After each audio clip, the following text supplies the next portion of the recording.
Let's make Africa the tree of life. Let's make Africa the tree of life. Hello, welcome to Josh Moment. So, if you don't know what we do on this channel, and if today is your first time, this channel talks about Africa's history from prehistoric time, historic time, and contemporary times, and African matters as well. And once in a while to bring you beautiful indigenous African scenery. So in today's episode, we'll be looking at colonial rule in Africa. Okay, so before we start today's episode, don't forget to subscribe to the channel. If you're new to the channel, like and share this video. So let's start today's episode without any further talk. So this presentation provides a comprehensive analysis of European colonial rule in Africa, examining its historical beginnings, its varied administrative methodologies, its profound economic and social impact, and its persistent legacies in contemporary African states.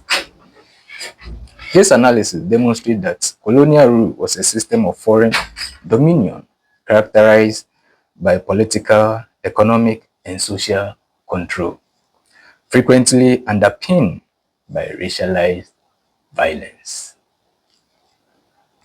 The motivations behind this new imperialism were multifaceted, driven by economic imperative of the Industrial Revolution, geopolitical rivalries among European powers, and a paternalistic pseudo-scientific ideology of a civilizing mission. The 1884 to 1885 Berlin Conference formalized the rules for this partition, accelerating the scramble for Africa and laying the groundwork for a continent-wide reorganization that disregarded existing African boundaries. In governing these vast territories, colonial powers implemented distinct administrative systems, such as Britain's pragmatic indirect rule and France's centralized direct rule, each leaving a unique yet equally challenging institutional inheritance. The colonial economy was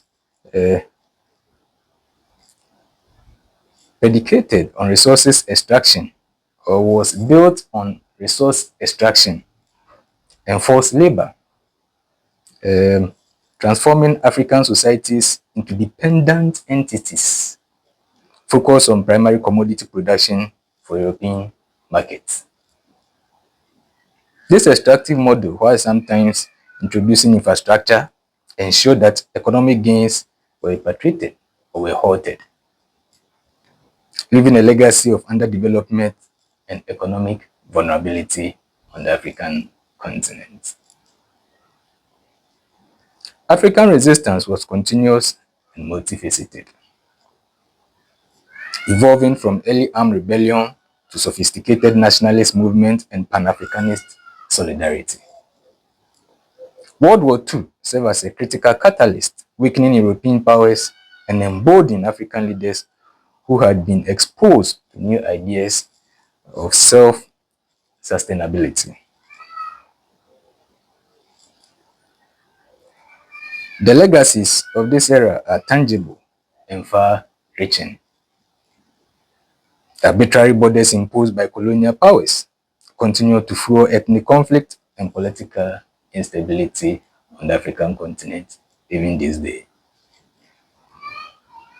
While inherited governance structures contribute to issues of corruption and centralized power. Economically, the dependence on raw material export has created a form of neo-colonialism, where economic control persists even after political independence.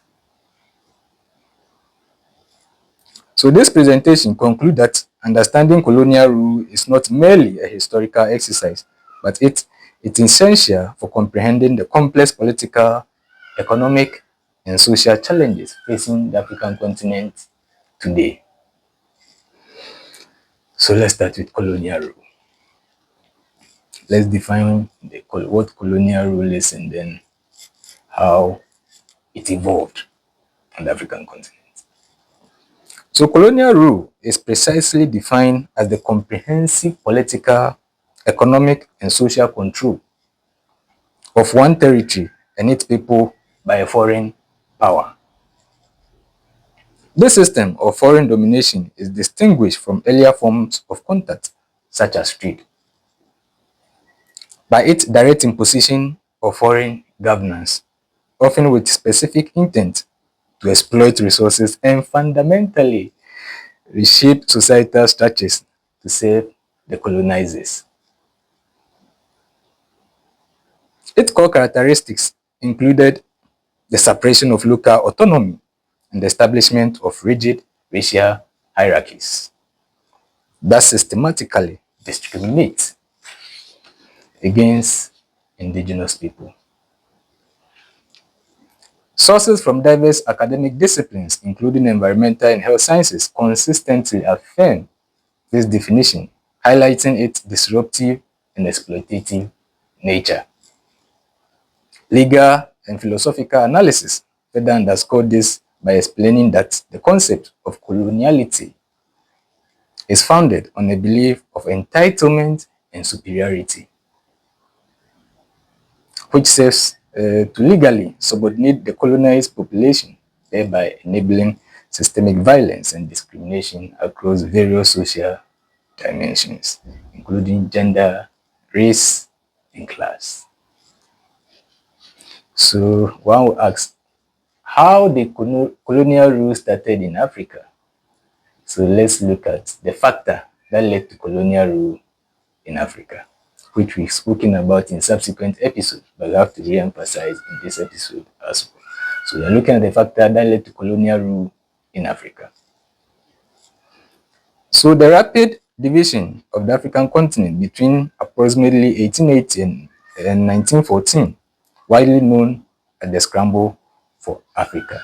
So the scramble and partition for Africa led to colonial rule in Africa. So that's the major factor that led to colonial rule in Africa. It was during this conference that the slave trade was formally abolished by European powers in order to institute colonial rule. Yes, so let's continue. So while often presented with a moralistic or paternalistic narrative, these drivers were in fact rooted in profound economic and political self-interest.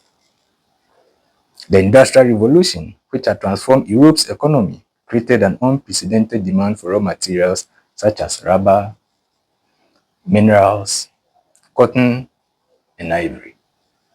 Simultaneously, the surging industrial capacity necessitated the opening of new markets for manufactured goods. So all these are some of the factors. But the major one was the scramble and partition of the African continent on European powers, known as the Berlin Conference. As continental European market became increasingly saturated and protectionist, Africa presented an attractive open market and an outlet for surplus capital, where cheap labor, minimal competition, and abundant raw material promised a greater premium on investment. The discovery of diamond in South Africa in the late 1860s and early 1870s in particular was a significant catalyst that intensified this economic pursuit. The economic drivers were inextricably linked with strategic and political competition among European powers. And these powers included Britain, France, Germany, Portugal, and Belgium. Colonies were regarded as valuable or assets in balance of power negotiations and as crucial status symbol of a greatness among the imperial powers. The expansion of navies propelled by steam power necessitated a global network of coaling stations and ports for maintenance, thus driving the strategic acquisition of coastal territories. To morally justify these actions, colonizers invoked paternalistic and racist ideologies, such as the civilizing mission and social Darwinism. And if you've been following the presentation so far, in subsequent episode, we've spoken about social Darwinism and then the civilizing mission. So let's continue. However, we try and then emphasize on it a bit. So these pseudoscientific theories frame colonization as a moral obligation to uplift purportedly inferior people by introducing Christianity, commerce, and civilization. Christian missionary societies often work in tandem with colonial administrations, providing a moral veneer for their true economic and strategic motives. However, a closer examination of the historical record reveals a fundamental contradiction between this stated justification and the reality of the colonial enterprise. The economic goal was explicitly to provide maximum economic benefit to the colonizing power at the lowest possible price, a policy that led to widespread famine and suffering in the African continent. This difference demonstrates that the civilizing mission was carefully constructed, morally augmented, designed to rationalize exploitation and conquest to a domestic European audience, distracting from the violent extractive reality of the colonial project. This pursuit of direct control over resources was the this pursuit of direct control over resources was the culmination of a long evolving economic relationship. The initial European trade with Africa, which included the transatlantic slave trade, had already established Africa as a source of raw material and consumer of European goods, a phenomenon which has continued or persisted on the African continent even to this day. Let's continue anyway. When the British government made the slave trade illegal in 1807, it forced a shift to legitimate trade, primarily in raw material and cash crop. So this period of commercialization, culminating in a commodity price boom, occurred just as European industrialization was accelerating and needing more raw materials. In this pre-colonial period, European powers had to contend with the autonomy of African governments, who still exercise significant control over their own economic development. So this dynamic, combined with the immense profit to be gained, made direct political control of colonialism the next logical steps in the long process of economic subjugation, transforming the continent from an unequal trading partner into an entirely subordinate economic entity.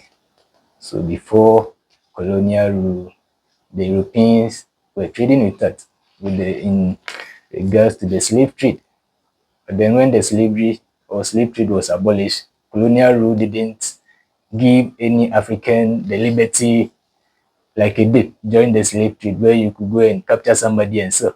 In this case, the Europeans decided the few elite they could relate with were the ones who were given prominence. So in some cases, chiefs became tax collectors. Let's move on, you get there. So let's look at the Berlin Conference that formalized the partition of Africa. So this conference was held from 1884 to 1885 in Germany by German Chancellor Otto von Bismarck. So let's look at the Berlin Conference, which formalized European colonization of Africa.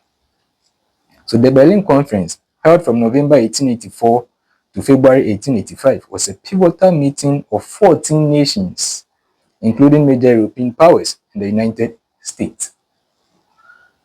although it is often popularly presented as the event that initiated the scramble for Africa. Historical analysis revealed that it was a diplomatic effort to formalize and regulate a process of division that was already in full swing. So in order to prevent conflict between these European powers, this conference had to be held for them to formalize properly the division of the African continent among themselves. So the conference was a direct response to the escalating rivalries among European powers, and its primary purpose was to establish a set of rules for the game, for colonization, in order to prevent inter-European warfare over colonial claims. The General Act of Berlin, signed by the participating nation, formalized several key principles.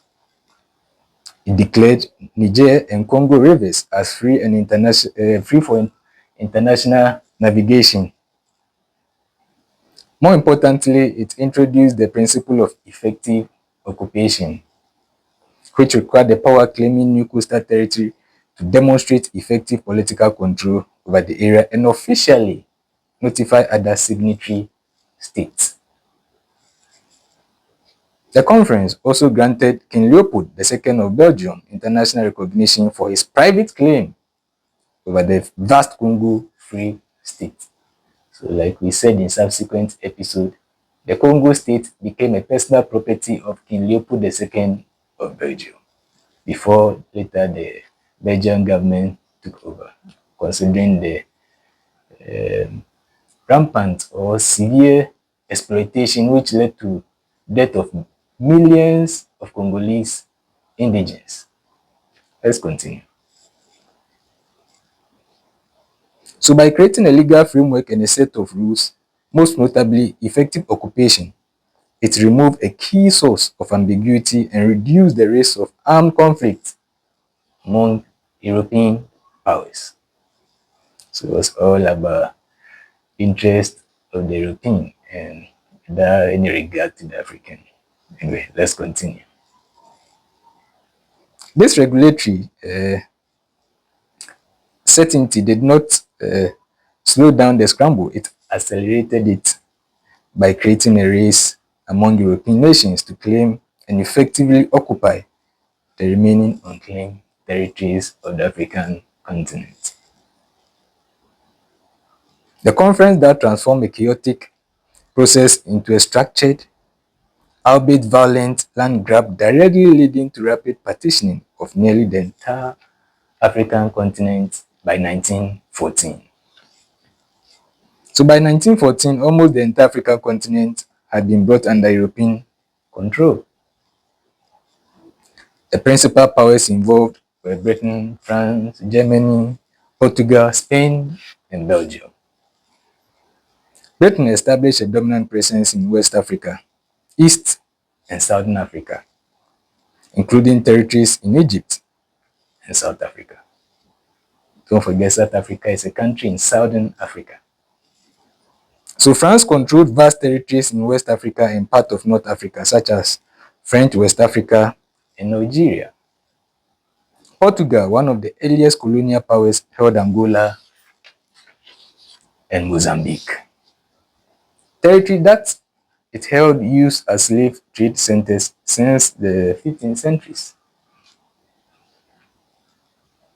Germany, a latecomer to the colonial race, established colonies in German Southwest Africa, modern-day Namibia, and German East Africa, modern-day Tanzania, Burundi, and Rwanda.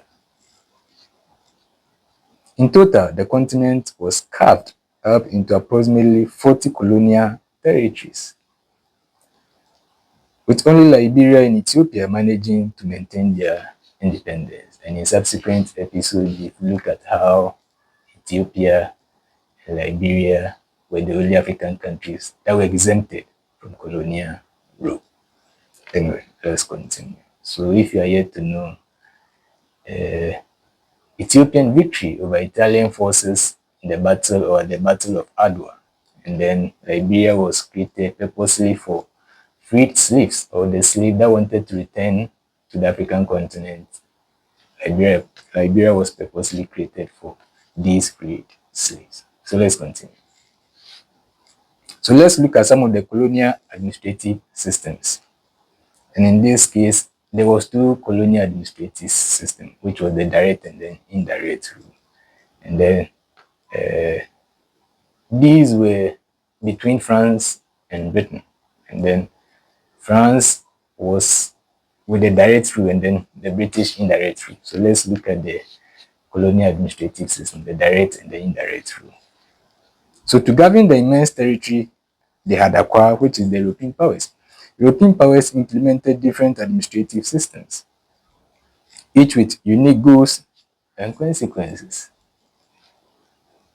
The two primary systems were direct and indirect rule, like we said earlier. Although other policies like French assimilation also played a significant role. So let's look at the direct rule and indirect rule system of administration during the colonial period. So direct rule, this system involved the establishment of a centralized foreign authority where European officials were appointed to run the colonial government from the highest level down to the local level. It largely ignored or suppressed traditional African political structures, viewing them as impediment to efficient control. The native population was systematically excluded from all at the lowest level of governance. A system which one academic described as centralized despotism.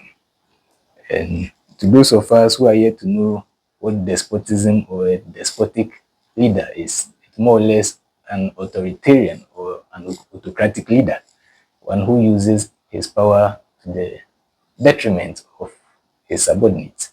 Yes, so let's continue. This approach was favored by Germany and to a large extent France. That was the direct rule.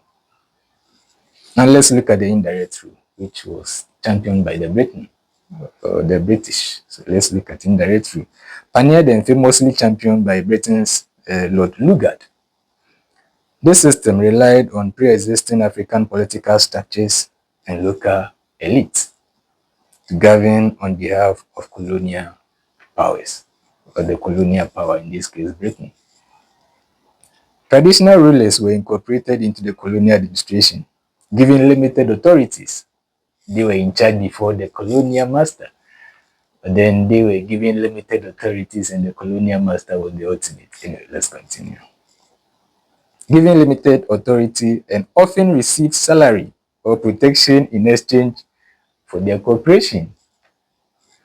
The primary objective of this system was to control the colonies at a low cost, relying on a small number of British officers to oversee large territories. So the work was done by the local authorities, in this case the chiefs. And then they were supervised by a few British colonizers or few British overseers.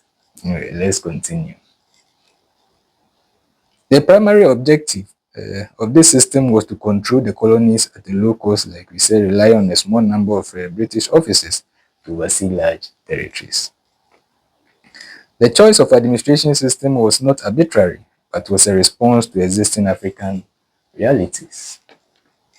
British rule, for example, tended to be more indirect in regions that possessed pre-existing centralized institutions, while the French were more inclined to dismantle and replace them. So whilst the British were evolving their rule around local authorities, the French dismantled everything and then established their own people.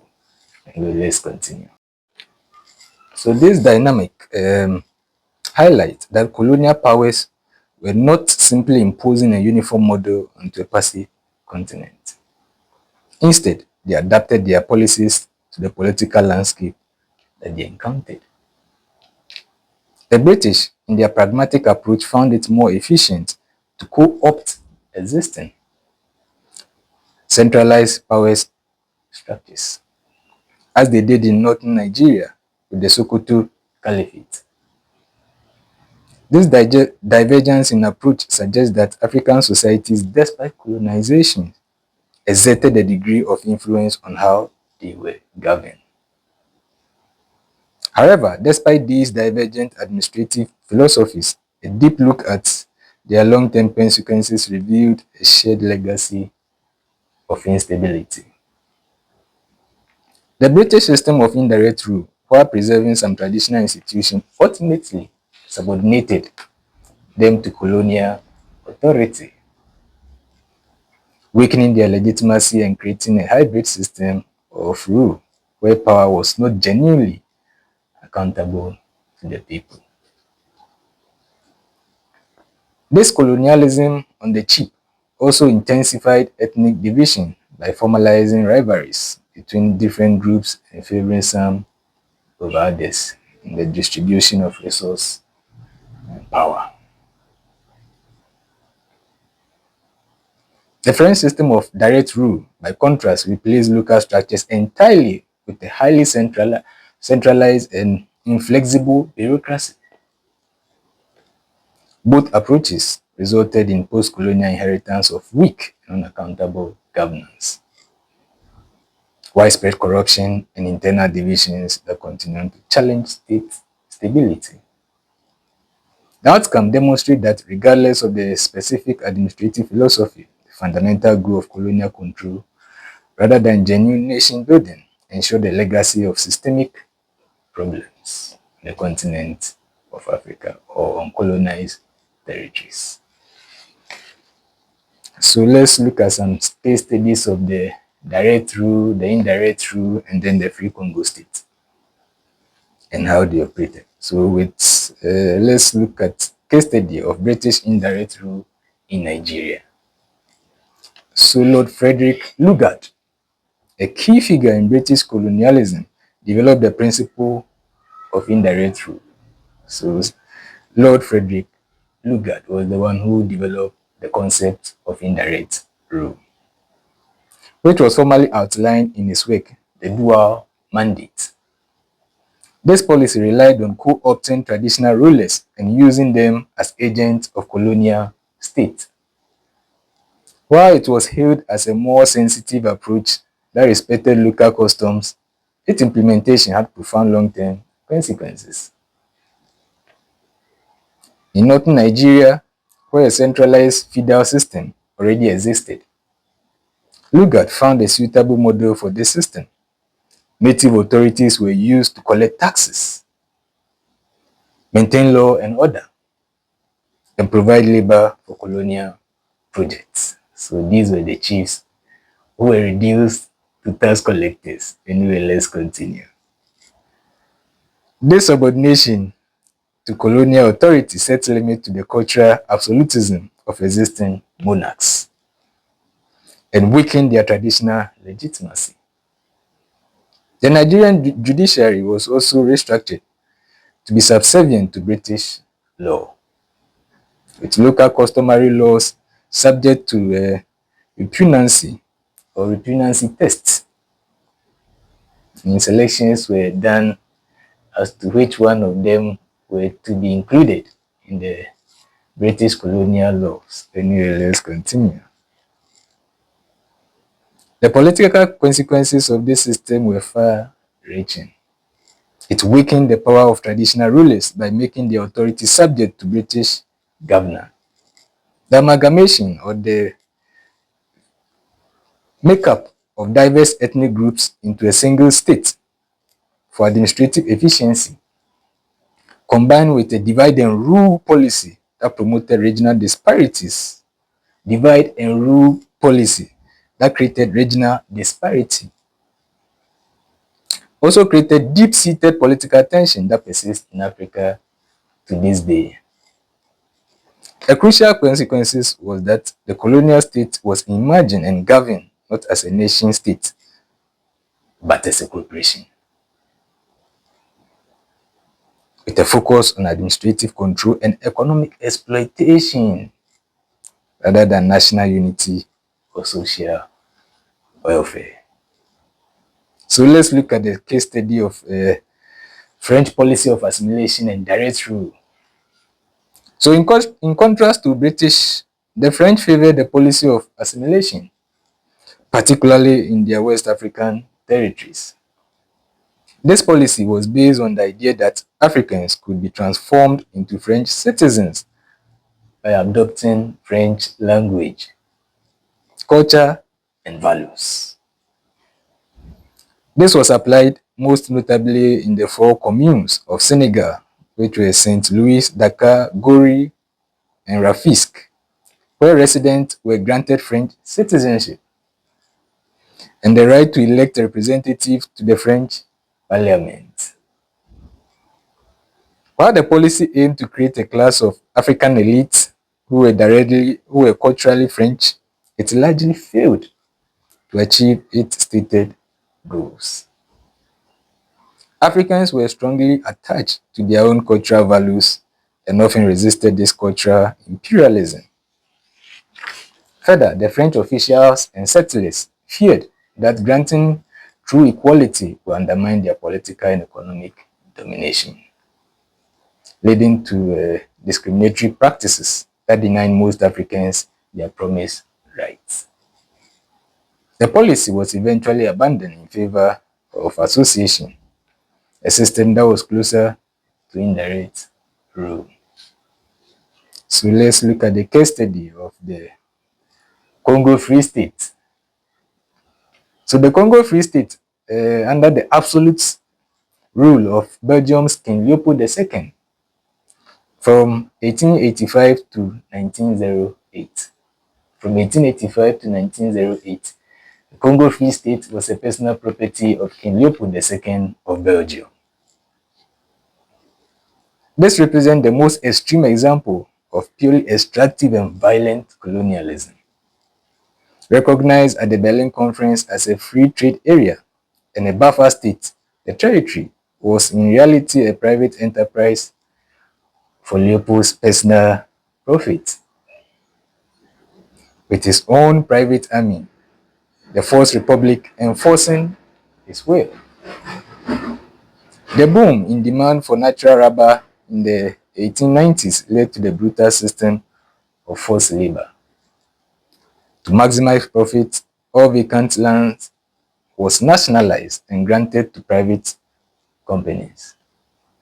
The failure to meet rubber quotas or failure to meet rubber estimation was met with unimaginable violence, including mutilation and mass killing, which led to a catastrophic population decline of the Congo. And it is estimated that 10 million people, 10 million Congolese were killed during this era. So the case of the Congo starkly illustrates that the economic motivations of colonialism often exceeded or hid behind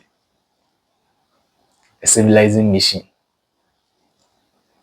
So the level of atrocities in the colonization and the level of atrocities in the Congo Free State exposed the inherent hypocrisy of ideological justification for colonization and highlighted the profound suffering that could result from a system of personal despotism driven by insatiable greed, in the case of King Leopold II of Belgium. So let's look at some of the exploitations and the transformation that occurred to the continent during colonial rule. So we'll start with the exploitation and then some of the transformative infrastructures that came about during the colonial rule. So the central tenet of colonial economic policy was the systemic subordination of African economies to the interest of the European metropole. This was achieved through a multi-pronged approach that fundamentally restructured African production, labor, and trade. So let's look at resource extraction and forced labor as exploitation during colonial rule. So European powers focused intensely on the extraction of raw materials such as cotton, gold, diamond, copper, timber, and agricultural products to fuel their industrial economies back in Europe. For example, the discovery of gold and diamonds in South Africa in the late 19th century transformed the region into a major economic hub and target for intense colonial pursuit. The exploitation of rubber in the Congo Free State led to horrific regime of terror and forced labor, highlighting the extreme measures taken to secure profits. This process of extraction was enabled by a system of economic cohesion and forced labor, which was a central feature of colonial economic systems. Forms of forced labor included slavery, indentured servitude, and Kogi labor, which was compulsory work on public projects. This system was designed to maximize profit for colonizers at minimal cost, as documented in the case of King Leopold II's regime in the Congo Free State. This economic subjugation represents a complete redefinition of Africa's role in global economy. So before colonialism, African states such as Ghana or the Ghana Empire, Mali, and Songhai Empire had sophisticated economies based on extensive international trade in gold and other commodities. While the Atlantic slave trade had already made the relationship with Europe unequal, colonialism took this inequality to a new extreme by wresting control of local economy from African rulers and forcing African nations to produce solely for export markets. The colonial enterprise was a grand project of vertical integration, designed not to develop African economies, but to link them directly and exclusively to European factories and markets.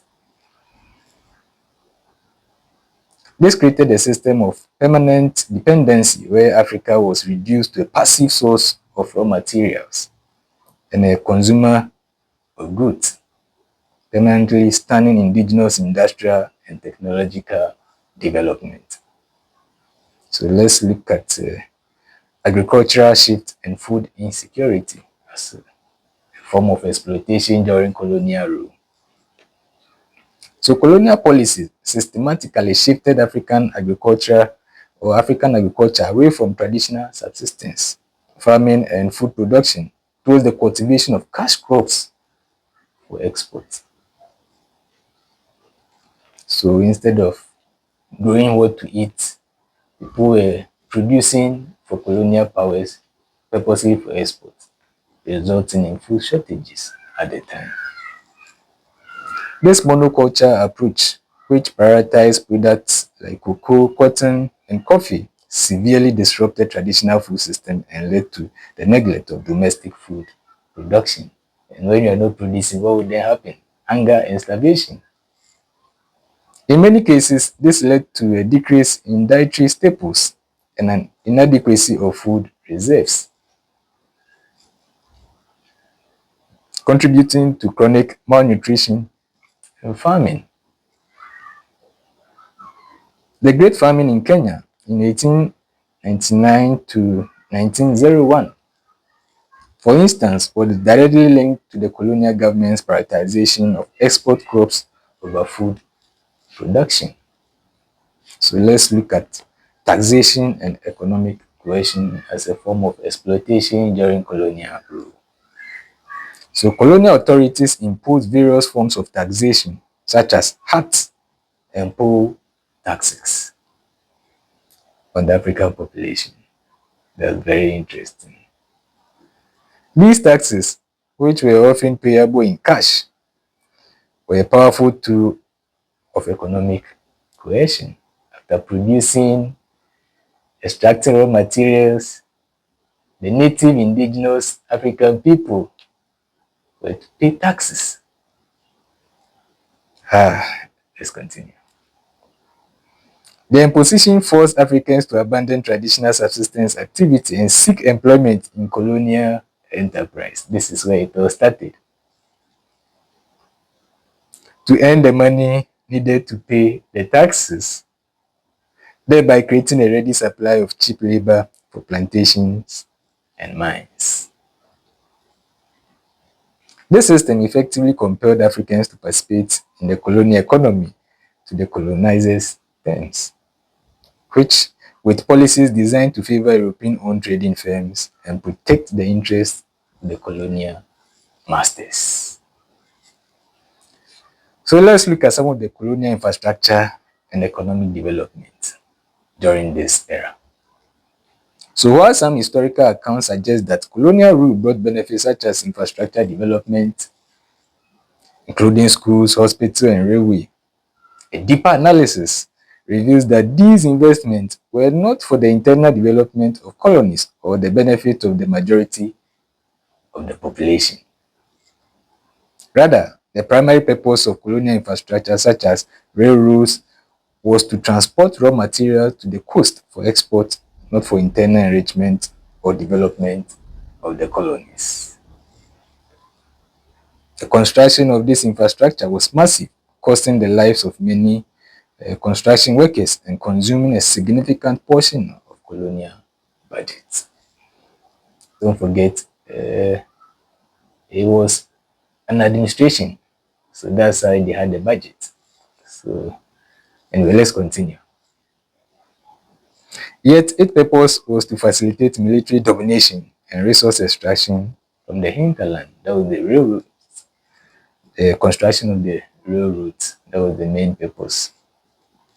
A key aspect of this extractive approach was the lack of investment in railways between colonies, which meant that African economies were integrated into the global market as primary suppliers, but were not to integrate with each other. This created a path to dependence that persists even to this day, with wealth and economic activity concentrated along these extractive corridors, leaving other regions underdeveloped. The infrastructure, therefore, was not a gift of development, but a tool of exploitation, designed to link the continent's resource to European industrial needs. So I will ask, if that was the case, how did colonial rule got out of Africa? So let's look at the route to abolition of colonial rule in Africa. So the narrative of African colonialism is incomplete without a full account of the continuous and diverse forms of African resistance, which began as soon as European encroachment commenced and evolved in sophistication over time. So let's look at how the colonial rule was abolished and when we have African resistance. So early resistance, military and religious uprising. Don't confuse religion here to be Christianity. Religious uprising. In other case, African spirituality. So let's get into this point and see what it entails. Initial resistance often took the form of armed struggle. Powerful central states like the Wasulu Empire, led by Samori Toure, mounted a highly organized military resistance, equipped with modern weapons that Toure's army had acquired through trade with the Europeans. The Abushiri Revolt in German East Africa is another example of early armed resistance that almost drove the Germans out of the area in 1888. Resistance was also expressed through spiritual and cultural means, as seen in the Maji-Maji Rebellion. So the Maji-Maji Rebellion of 1905 to 1907 in German East Africa was triggered by German colonial policies of forced cotton cultivation and taxation. That uprising was united by a spiritual belief. So, like I said earlier, religious didn't mean Christianity. It was the African spirituality they were talking about here. So, that uprising was united by a spiritual belief where rebels believed a magic, which was water, medicine blessed by a prophetic religious leader, would make them invulnerable to German bullets. Anyway, that was their belief. So you have to respect their belief. Anyway. So these belief systems serve as a powerful unifying force that transcended diverse ethnic groups and provided a sense of divine protection against overwhelming odds. Although the rebellion was brutally suppressed, resulting in mass death from conflict and famine. It's a powerful example of how spiritual belief serves as a unifying force and a form of ideological resistance against colonial oppression. This spiritual aspect of the rebellion was a profound expression of cultural resistance. It shows that the struggle was not just for land or political power, but was a fundamental defense of indigenous identity and belief systems against the cultural imperialism of the colonizer. So the use of traditional belief, arts, and languages in resistance movement demonstrate that the African sought to reclaim and define their identity in opposition to colonial powers. This is a reminder that resistance was a holistic endeavor that included the preservation of cultural heritage as a core component of the fight for sovereignty. And sovereignty here means their freedom was suppressed. So sovereignty in a holistic definition is supreme authority that is not restricted by law. But in this case, they were not free. They couldn't decide for themselves. Anyway, let's continue. So let's look at another point that led to the abolition of colonial rule. So the rise of organized political movement is also another point that led to the abolition of colonial rule in Africa. Over time, resistance evolved from localized, often military uprising to organized continent-wide political movement. This shift was driven by the emergence of new intellectual elites who had been exposed to European ideas of liberty, equality, new so so this emergence was led by Africans who were exposed to European ideals such as equality, liberty, and freedom. A key example of the African Congress, founded in 1912 in South Africa, or the ANC, which is the African National Congress. So the ANC began as a small elite-led discussion forum and pressure group that initially pursued a strategy of petitioning and peaceful protest. It later became more confrontational and defiance campaign.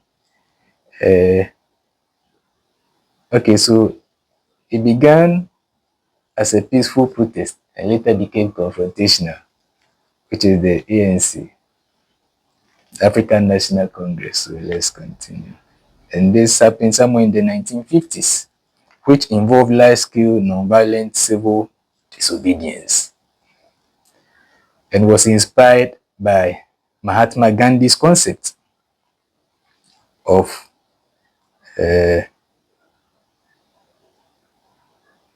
so this was inspired by Mahatma Gandhi's concept and then demonstrated a growing widespread opposition to apartheid. So let's look at the role of World War II as a factor that led to the abolition of colonial rule in Africa. So World War II was a transformative event that directly contributed to the decolonization of Africa. How did this happen? Let's look at it. The war had several critical effects that collectively undermined the colonial system. First, the war exhausted the financial and political resources of European powers, making the maintenance of vast colonial empires economically unviable and politically unpopular at home. Second, the war exposed the profound hypocrisy of European powers fighting for democracy and freedom in Europe, while denying it to the African subject. Africans were encouraged to fight for their colonial masters against fascism, and their participation in the war effort contributed hundreds of thousands of soldiers, or the Africans contributed thousands or hundreds of soldiers to their colonial masters' military regiment. Yes, and then heightened their expectation for self-government. So their participation in World War II, the African soldiers' participation in World War II, made them realize, no, if we are fighting for the colonial master who was fighting an opposition for freedom, why can't we also do it when we come back to the continent, fight for freedom from the colonial master? So that was it. Finally, the experience of fighting alongside other Africans and being exposed to new ideas abroad helped to foster a sense of shared destiny and Pan-African identity that transcended traditional ethnic lines, setting the stage for broader unified independence movement. So let's look at the Pan-Africanist movement as a catalyst to the abolishment of colonial rule in Africa. So the Pan-Africanist movement, a global ideology promoting the solidarity and unity of all people of African descent, was a critical catalyst for decolonization. The root of this movement can be traced to the mid-19th century, with several congresses held in the early 20th century. However, the failed Pan-African Congress in Manchester in 1945 is repeatedly described as the most significant and defining moment.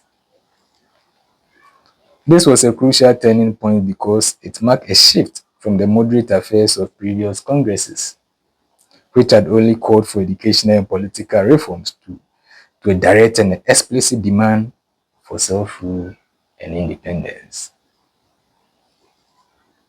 The timing in the immediate aftermath of World War II was perfect, bringing together a new, more militant generation of nationalist leaders from the African continent itself, which included Kwame Nkrumah and Jomo Kenyatta of Kenya, Kwame Nkrumah of Ghana, then Gold Coast, and then Jomo Kenyatta of Kenya.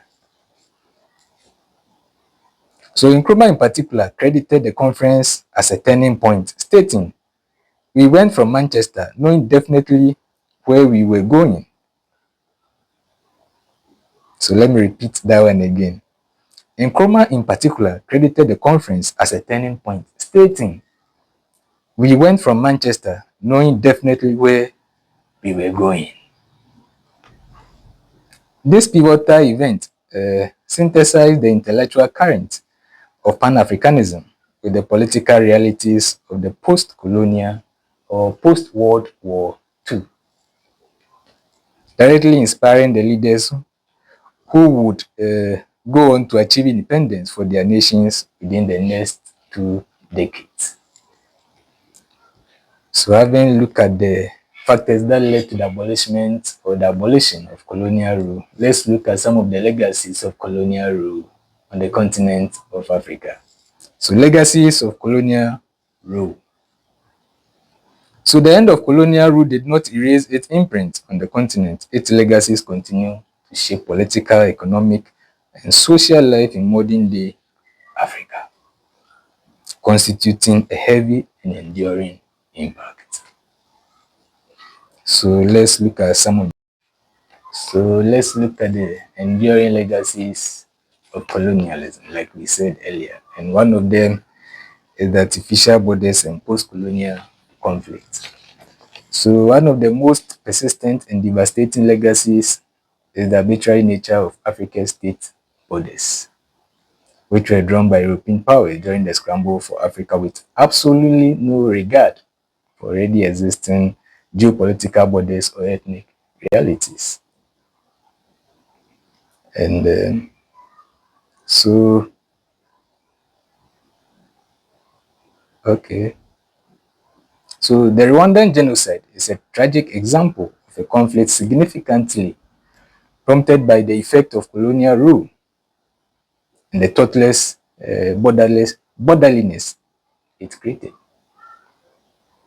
This fragmentation and forced coexistence continue to be a primary source of political instability and conflict in many modern African states. So like we said earlier, the partition didn't consider African or existing African authorities. It was done to suit the interest of the colonial master. Anyway, let's continue. So political institutional inheritance. Colonial administrative structures did not disappear with independence. They were often inherited by new African states. Both British indirect rule and French direct rule left behind a centralized hierarchical governance structure that weakened traditional authority and consolidated power.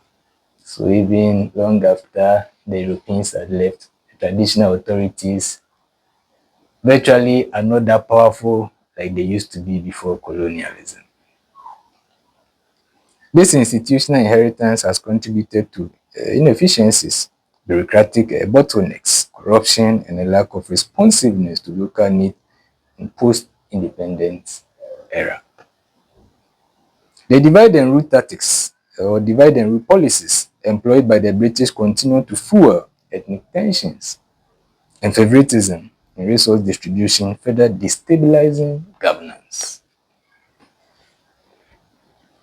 So let's look at another legacy of colonialism, which is economic dependency and neo-colonialism. The colonial economic model focused on resource extraction and a lack of industrialization, created a long, okay, so the colonial economic model, which focused on resource extraction and a lack of industrialization, created a long-term economic vulnerability for independent African nations. So this presentation provides a clear step-to-step casual pathway from colonial economics policies to modern-day neo-colonialism. A term popularized by Dr. Kwame Nkrumah. I mean the term neo-colonialism. It was popularized by Dr. Kwame Nkrumah, which means new colonialism. The initial step was the colonial restructuring of economies to prioritize cash crop production and raw material extraction at the expense of local industries and food production.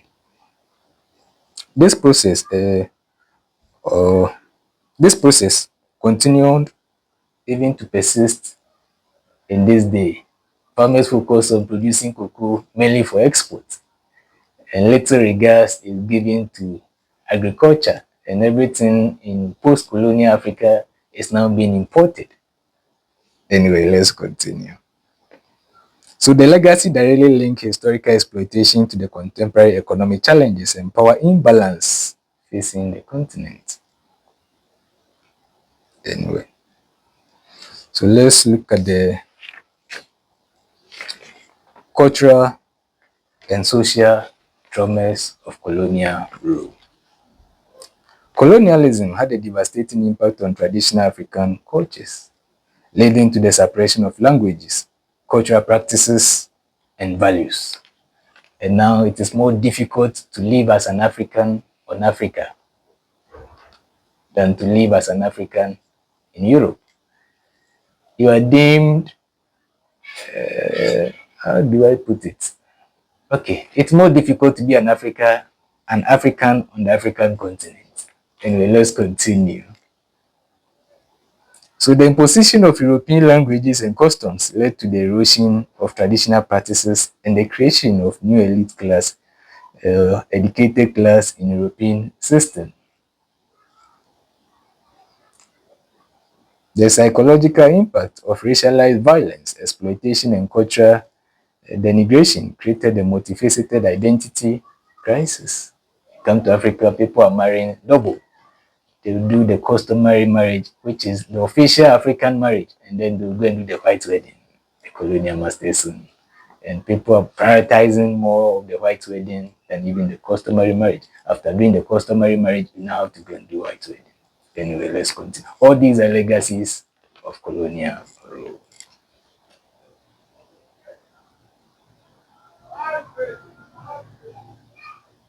Okay. So this underscores that decolonization process is not finished in the historical event, but an ongoing cultural intellectual struggle.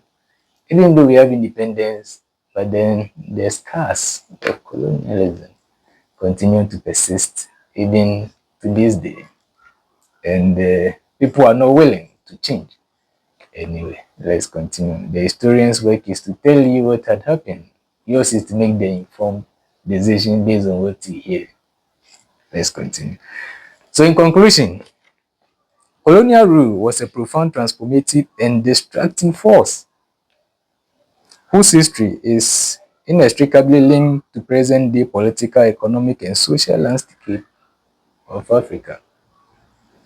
This presentation has demonstrated that European colonization, driven by a complex mix of economic greed, political ambition, and racist ideology, fundamentally reshaped the African continent. From the arbitrary division of land and the creation of artificial states to the restructuring of economies and the subversion of traditional governance. Every aspect of African life was altered to serve a metropolitan interest.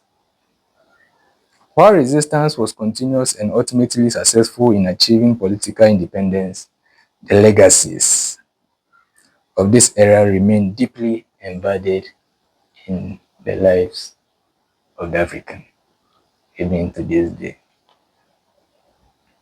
Understanding these legacies, from the persistence of ethnic conflict along colonial borders to the systemic economic vulnerabilities that enable new colonialism, is not an academic exercise, but a critical necessity for any meaningful analysis of contemporary Africa. The imprint of empires is visible in the institutional structures, economic challenges, and cultural dynamics of the continent today, underscoring that decolonization was a beginning, not an end, to a long struggle for full sovereignty. Anyway, we'll end today's episode here. So, if you are new to the channel, maybe you may want to consider subscribing to the channel. And before we go, don't forget, one day our lives will become history. What will posterity say about you? See you in the next episode.